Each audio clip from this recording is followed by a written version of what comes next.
I would pass a $1,000 freedom dividend for every American adult starting at age 18. Now, if you've heard anything about me, you've heard that there's an Asian man running for president who wants to give everyone $1,000 a month. And all of those things are true.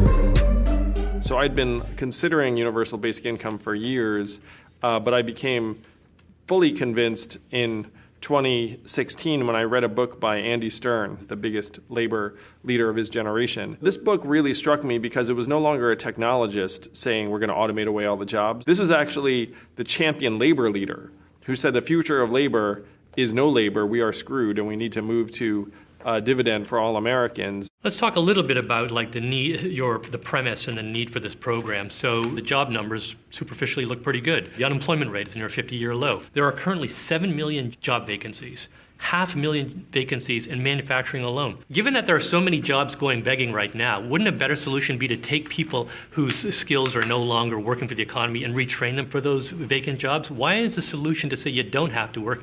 Here's a check. We should absolutely invest in retraining, but we should also be realistic about how effective these programs are. So you need a solution that's actually not a political talking point or a fantasy, which retraining ends up being in many, many instances, but a solution that will actually improve people's lives. Big challenge is paying for this. It's not a cheap program. I've seen your estimates. How do you do it, and how do you get it through a Congress? Well, here's the great thing, Greg. One state has had a dividend for almost 40 years, and that state is Alaska. It's a deep red conservative state, passed by a Republican governor who said, who would you rather get the oil money? The government, who's going to mess it up somehow, or you, the Alaskan people?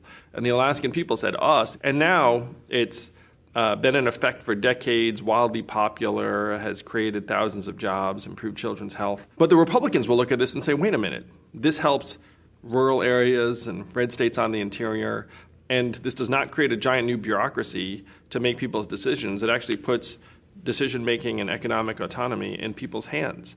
And many conservatives and independents and libertarians love this idea. So this is bipartisan. Capitalism has actually been pretty good to you.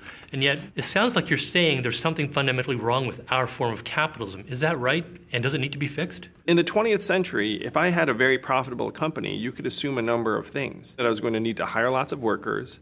I was going to need to give them full-time benefits. I was going to hopefully pay them enough so they could consume my own goods. The very famous Henry Ford, I need to pay my auto workers enough so they can buy the car. I need to care about what's going on in my own backyard because my company is situated there. Now in the 21st century, none of these rules apply. I can become very profitable and not hire lots of people. If I do hire lots of people, I can make them all gig workers or Uber drivers. I don't need to worry about what's going on in my own backyard because I sell everywhere.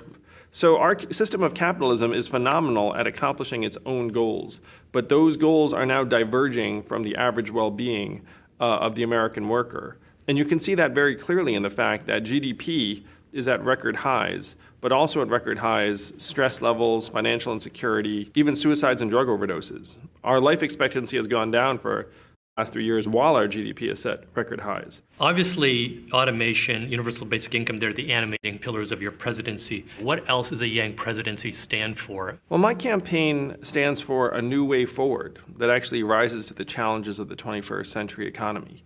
The reality is our government is dangerously decades behind in technology. And we know this because we got rid of the Office of Technology Assessment in 1995, which, if you think about it, was the worst possible timing. and that when Mark Zuckerberg visits Congress, you can see by the nature of the questions that our government does not have the least understanding of what the true challenges and issues are. Well, how do you sustain a business model in which users don't pay for your service? Senator, we run ads. So my campaign is about actually solving the real problems that got Donald Trump elected and presenting a 21st century modern path forward that actually puts the resources of our country to work improving our own lives instead of phantom economic indicators that have less and less relationship with the average American's well-being. Describe the first 6 months of a Yang presidency. What are the things you prioritize and how do you get them done? Well, anyone paying attention to my campaign knows that my flagship proposal is the freedom dividend, $1,000 a month for every American adult. And so my top priority would be passing that through Congress and getting buying power into the hands of the average American. Unusual about your campaign is that your promises are not ultimately about creating jobs of any sort. It's about saying that, jobs really are not necessary. They're not as great as people say. Is that what you're saying? And how well does that message go over with middle America?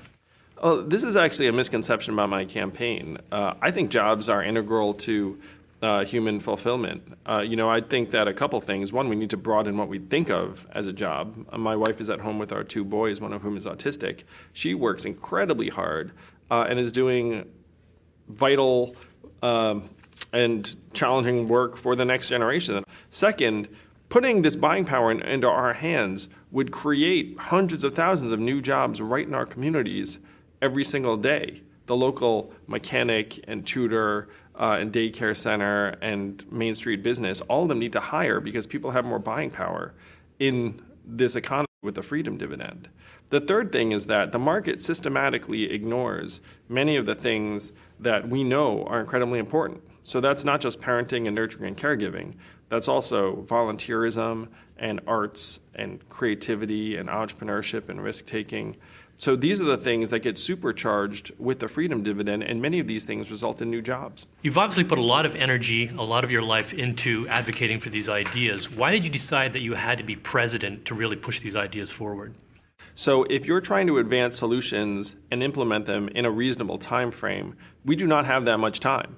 And so when I looked at the possibilities in terms of advancing this set of policies, I said, well, there's no real way to do it in the right time frame except to run for president and win.